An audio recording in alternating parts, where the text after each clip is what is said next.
الشيطان الرجيم بسم الله الرحمن الرحيم الحمد لله أشهد أن لا إله إلا الله شهادة تنجي قائلها من عذاب أليم وأشهد أن محمدا عبده ورسوله صلى الله عليه وعلى آله وأصحابه الميامين.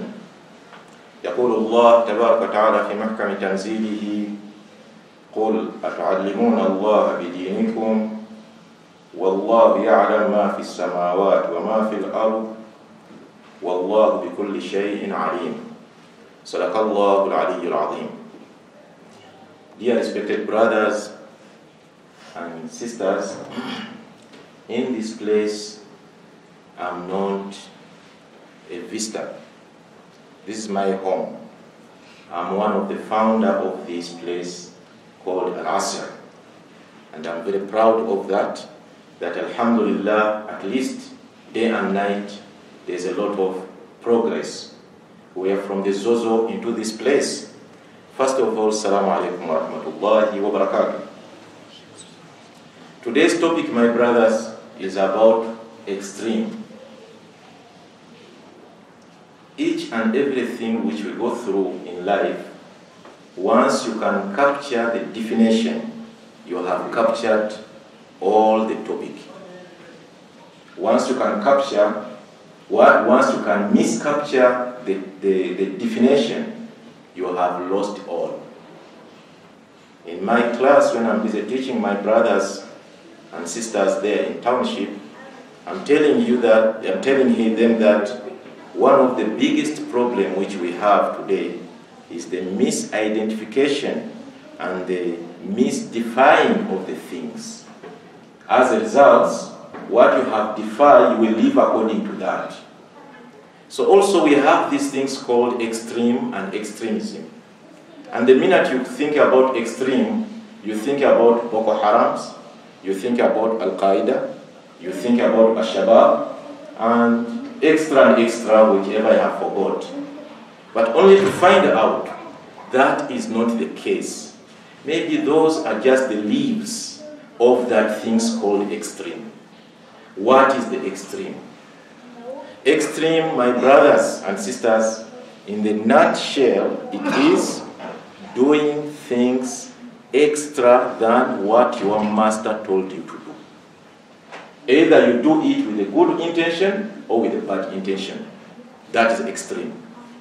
If your master have given you a task that your work is 1, 2, 3. When you do 1, 2, 3 and go with the fourth, that fourth is extreme. Even if in our everyday life, if your boss have given you a task to do the job, and you do it and you go extra mile, in the beginning he will be happy with you. But when he sit down and start to think, he will say, one day this person may take over my business. You start to become a threat to him. Because you are now extreme. He have given you a task and you are going extra mile. When it comes to us as a human being, with Allah Ta'ala, for that definition which I have now gave you, is that when Allah brought us here into existence, according to the Quran, Allah He says, لَقَدْ أَرْسَلْنَا رُسُلُنَا بِالْبَيِّنَاتِ وَأَنزَلَ مَعَهُمُ الْكِتَابَ وَالْمِيزَانِ لِيَقُومَ النَّاسَ بِالْقِسْطِ. Allah He says, in the night He's telling us that I'm the one who brought you into existence. He brought us here into existence. When Allah brought us here into existence, He brought us with do and don't. He sent the messengers. They came with a constitution. That constitution which a human being must live according to what Allah wants. What the Marxism, what is the capitalism, what is the socialism came up with. They come up with their own, no.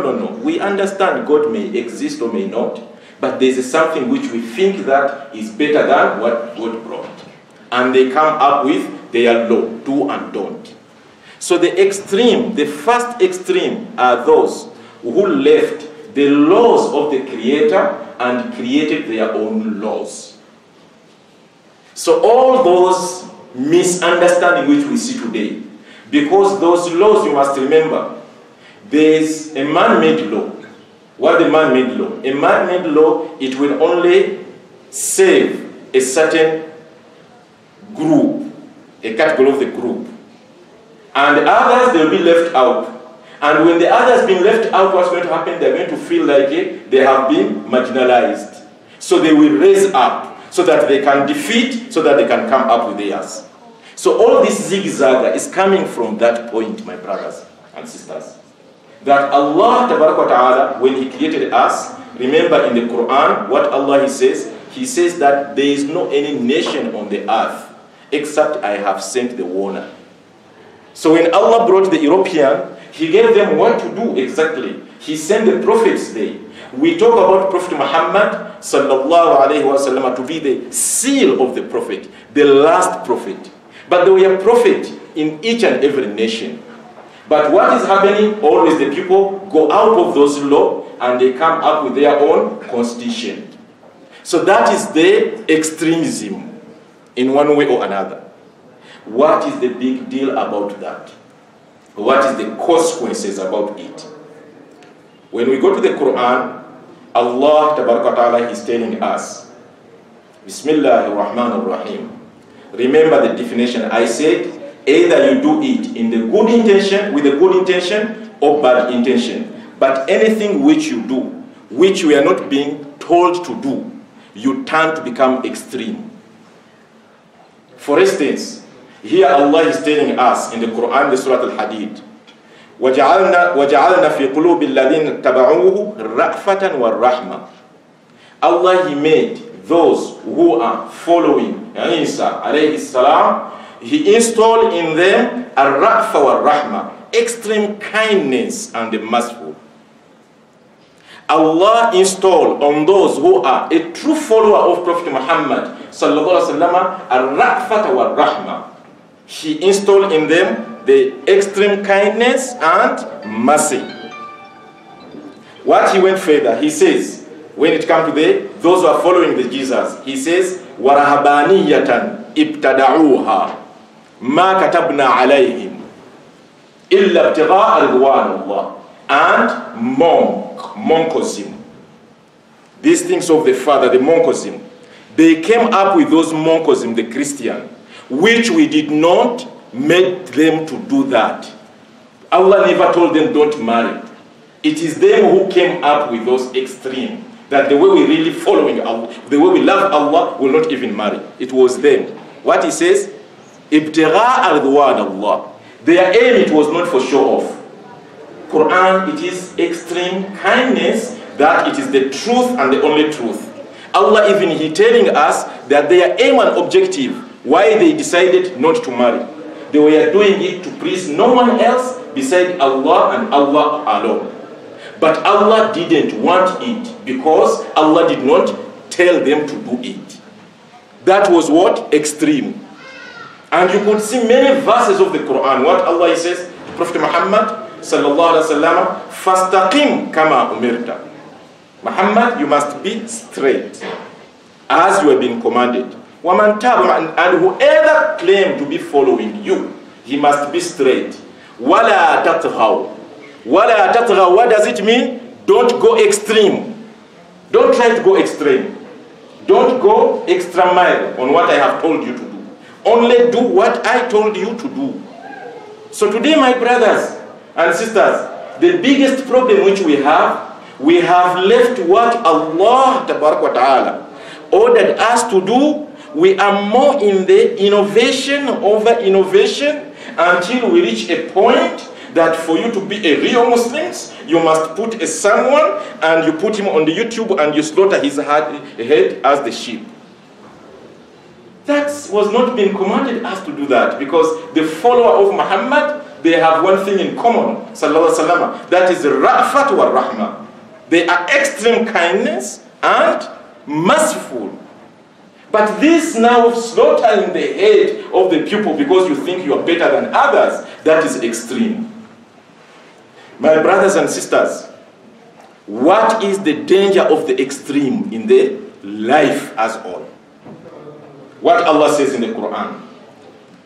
This is the place of Quran. That's why you see me coming more and more with Quran. Does not mean there's no tradition which we can come with. There are a lot of tradition which really Prophet Muhammad sallallahu alaihi wasallam warned us that please make sure that be ummat al-wasata, be moderate, don't be extra, don't be extreme. Because Allah, you cannot teach Allah His religion. When Allah says perform 5 salah, He knew why you have to perform 5 salah. Don't go extra, don't bring in anything else. Do only what you have been told to do. Here again, we come to the danger of extremism. Allah, He says in the Quran, Kulu min tayyibat ma razaqnakum. Please, Allah, He says, we must eat halal. We have this halal, not just halal. Cocoa may be halal, but it must be tayyiba in the same time. So when you're taking the coke, what is the vitamin? There's a vitamin C, there's a tayyibat. Kulu mimma razaqnakum min tayyibat. What Allah, He says, wala tatghaw fi. Don't go extreme. Don't be extreme. Fayuhilla alaykum ghadabi.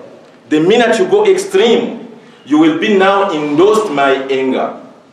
So anything which you do which you are not being told to do, it brings the anger of Allah on us. That's the point which I needed to point out, the point which I needed to let you know. That the danger of the extremism is that the more we are out of what Allah wants us to do, and we think that what we are doing it is better, it makes Allah angry and endorse the anger of Allah on us. So what is the big deal about it? The big deal about it is that today, if we say we are 1.something billion Muslims on the earth, let's say that half of it performed salah. Because there are those who are just Muslims by names, but they have nothing to do with perform salah. And at least let's say half of it performs salah. All when they performed salah, there is this statement which they says, which you have said. I see most of you are performing Tahiyyat al-Masjid, and you are saying this statement. What you says? Ihdina sirat al-mustaqim. Oh Allah, please guide us on the right path. Sirat al-ladhina an'amta alayhim. In the path of those who made effort and you accept their effort because they were genuine towards it. غَيْرِ الْمَغَضُوبِ عَلَيْهِمْ. Not of those whom your anger is with. So who are those whom the anger of Allah is with? Those who are extreme. Those who are doing things which Allah did not tell them to do, thinking that they are doing the right thing. And they are aware that they are doing wrong thing. Some brother asked me when I was with the same topic teaching the brothers there in township about the same topic about extreme. And he says, but we understand, you says that the first extremism are the West when they came with capitalism, when they came with socialism, on the visa Quran, on the visa of the Bible. Because Allah Ta'ala, He says, let the people of the Jesus follow what? Use the Bible. Does not mean that Allah forced them to follow Quran. Let the people of the Torah use the Torah. That is the constitution. Not you to come up with your own law, which end up calling others, the others, makwele, others, this, what. This is nothing to do with what Allah really wants. The world belongs to Allah. Why do you have to say, let me protect others and I leave others out? This is the situation which we are in one way or another. Now, brother asked me and says, but look, West are successful with their own laws. And they are okay. We are not successful. What is the wisdom behind? Is this time all right? Okay. I said, look here. The West went extreme and they came up with their own laws. Vice versa, the law of Allah. Genuinely, inside, they knew that what they were doing, it is wrong. So because they are honestly with their truth, not that they know that they are wrong, that's why they are succeeding. We Muslims and the Christians, the Middle East and the East, we followed them. When we followed them, we claim to be with the Quran in the chest. We claim that we are the one who have the truth. But the way the Middle East handle the domestic workers, they are worse than animal.